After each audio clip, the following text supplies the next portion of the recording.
চতুর্থ অধ্যায়ের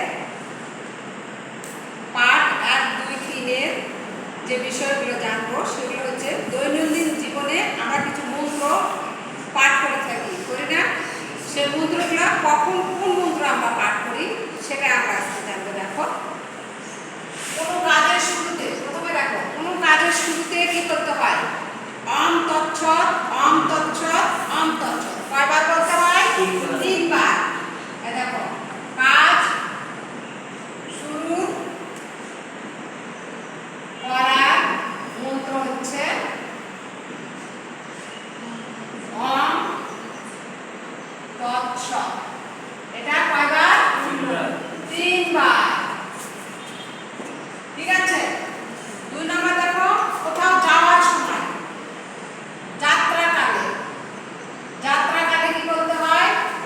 দুর্গা দুর্গা। দুর্গা দুর্গা বলে দুর্গার যে একটা মন্ত্র রয়েছে, সেই মন্ত্রটা বলতে হবে। মন্ত্রটা কি? ওম সর্বমঙ্গল মঙ্গলে শিবে সর্বার্থ সাধিকে শরণ্যে ত্রয়ম্বকে গৌরী নারায়ণী নমস্তুতে। এটা যখন কোথাও তুমি যাবে, বাড়ি থেকে বের হবে কোথাও যাওয়ার জন্য, তখন দুর্গা দুর্গা বলার পরে এই মন্ত্রটা উচ্চারণ করবে। তারপরে দেখো 3 নাম্বার দেখো, কারোর সাথে দেখা হলে কি করতে হয়? নমস্কার দিতে হয়। কারোর সাথে দেখা হলে কি করতে হয়?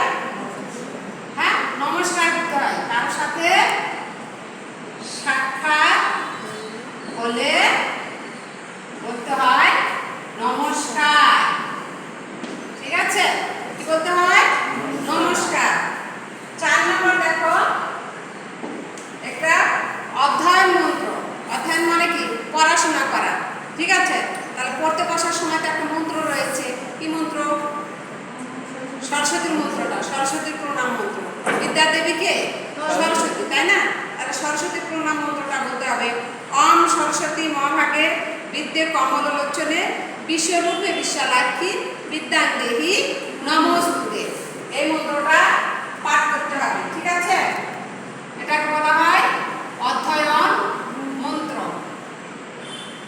হ্যাঁ, 5 নম্বরে কি রয়েছে দেখো, 5 নম্বরে সুসংবাদ মন্ত্র। যদি কোনো ভালো সংবাদ শোনো বা ভালো খবর শোনো, তখন কি বলতে হয়? ওম শুভ মস্তু, ওম শুভ ভবতু, ওম শুভ মস্তু, ওম শুভ ভবতু। এটা হচ্ছে সুসংবাদে।